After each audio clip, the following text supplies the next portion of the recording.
Hi guys, welcome back. तो जो हमारा आज का वीडियो है, इस वीडियो में हम लोग एंड्रॉयड में कैसे डेटाबेस कनेक्ट कर सकते हैं और कैसे हम लोग एंड्रॉयड में जो हमारा डाटा रहता है वो डेटाबेस में कैसे सेव करना है उसके बारे में सीखेंगे। तो चलिए इस वीडियो की शुरुआत करते हैं। तो एंड्रॉयड में हम लोग एंड्रॉयड SQLite डेटाबेस का इस्तेमाल करते हैं। ये जो है ना, हमारा जो MySQL सर्वर है उसका ही लाइटर वर्जन है, जैसे कि स्पेशली एंड्रॉयड ऐप डेवलपमेंट मतलब कोई मोबाइल ऐप डेवलपमेंट करता है उसके लिए बनाया गया है। ठीक है, तो इसके लिए हमें कुछ एडिशनल सॉफ्टवेयर इंस्टॉल करने की जरूरत नहीं है। जब भी हम लोग हमारा एंड्रॉइड शुरू इंस्टॉल करते हैं तभी जो SQLite ऑटोमेटिकली इंस्टॉल हो जाता है। तो इसको क्रिएट करने के लिए हमें क्या करना पड़ेगा, यहाँ पे जो हमारा जावा फोल्डर है उसके नीचे हमारे पैकेज के नाम के ऊपर क्लिक करके हमें एक जावा क्लास बनाना पड़ेगा। ठीक है, तो इसको हम लोग नाम दे देते हैं डेटाबेस डाटा डेटाबेस।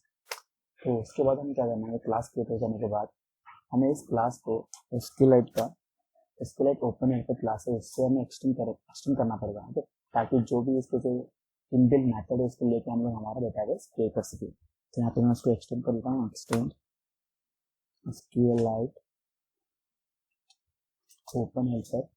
तो यहाँ पर देख सकते हो SqliteOpenHelper क्लास आ चुका है, उसको मैं यहाँ पे सिलेक्ट कर देता हूँ। तो मैंने जैसे यहाँ पर सिलेक्ट किया, यहाँ पे दिखा रहा है कि रेड मार्क्स, क्योंकि इसके जो मैथड्स है वो हमें इम्प्लीमेंट करना पड़ेंगे। इसके मैथड हमने इम्प्लीमेंट कर देते हैं, implement on create and on update method. ठीक, इसके बाद हमें फिर भी एरर दिखाएगा क्योंकि हमें इसका कंस्ट्रक्टर भी क्रिएट करना है। तो इसका कंस्ट्रक्टर भी क्रिएट कर देते हैं। सिंपली क्या करना है, रेड जो लाइन दिखा रहा है इसके ऊपर क्लिक कीजिएगा, बल्कि ऊपर जाके क्रिएट कंस्ट्रक्टर। तो हमें एक सिंपल सा कंस्ट्रक्टर क्रिएट करना है यहाँ पे। तो हमें जो है कंस्ट्रक्टर में जो दिख रहा है इसकी जरूरत नहीं है, सिंपली हमें यहाँ पे सिर्फ कॉन्टेक्स्ट को पास करना है, कॉन्टेक्स्ट।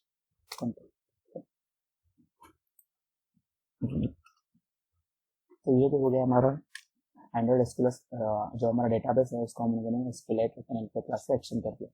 तो आप लोग देख सकते हैं यहाँ पे जो हमारा कंस्ट्रक्टर है इसमें एरर दिखा रहा है, क्योंकि हमें क्या करना है, जो हमारा यहाँ पे नेम है, यहाँ पे जो डेटाबेस का नाम रहेगा वो नाम देना है।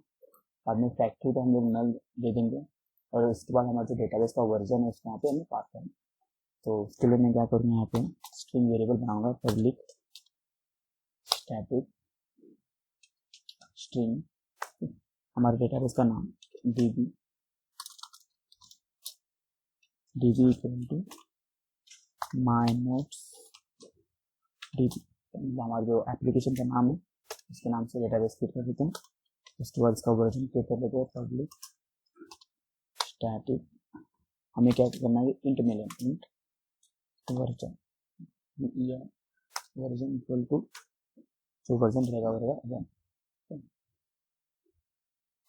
जैसे कि अभी यहाँ पे हम लोग हमारे पास कर देते हैं। तो नाम है वो हमारा db रहेगा, db होगा db।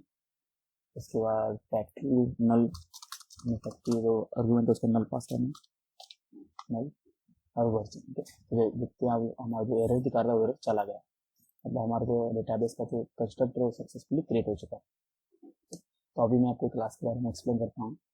तो यहाँ पे नीचे देख सकते हैं हमारे यहाँ पे दो मेथड ओवरराइड हो गए, on create and on update. ठीक है, तो ऑन क्रिएट मेथड है ये सिर्फ एक ही बार क्रिएट मतलब एक ही बार कॉल होगा, जब भी हमारा जो एंड्रॉइड SQLite का जो डेटाबेस है उसको हम लोग हमारे एक्टिविटी से कॉल करेंगे तब एक ही बार ये जो मेथड से वो अपग्रेड होंगे। तो ये मेथड ऑन क्रिएट मेथड, इसमें हम लोग हमारे जो डेटाबेस का टेबल रहते हैं, जैसे कि हम लोग नॉर्मली MySQL सर्वर बनाते हैं उसी तरह से टेबल हम लोग यहाँ पे इसका जो भी क्वेरी रहेगा वो हम लोग यहाँ पे लिखते हैं।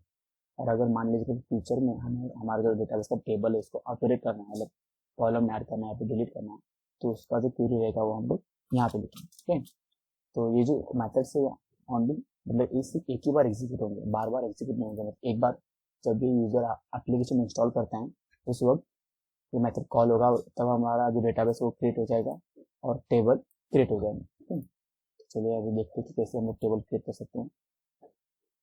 तो यहाँ पर मैं पब्लिक एक स्ट्रिंग वेरिएबल बना देता हूँ टेबल का, स्टैटिक स्ट्रिंग टेबल नेम रहेगा हमारा माई नोट्स db मतलब टेबल। तो मैं ये जो स्ट्रिंग वेरिएबल क्रिएट किया उसको कॉपी करूँगा और जो भी हमारे टेबल के जितने भी कॉलम्स हैं उनका भी यहाँ पे वेरिएबल बना देता हूँ। तो यहाँ पे लिख देते हैं हम लोग कॉलम 1, यहाँ पे नाम दे देते हैं serial number, SN number,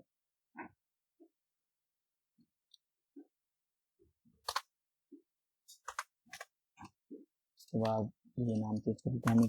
second जो हमारा कॉलम रहेगा वो रहेगा नोट्स नेम, इसको हम कर देते कॉलम 2 OL2, उसके बाद COL कॉलम 3, जो कॉलम 3 रहेगा हमारा नोट्स का डेट रहेगा, नोट्स डेट, और इसके बाद यहाँ पे नोट्स, यहाँ पे कॉलम नेम दे दो कॉलम 4 COL 4।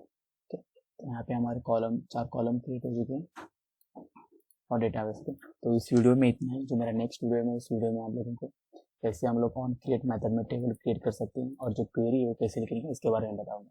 तो चलिए आपको मेरे नेक्स्ट वीडियो में मिलता हूँ।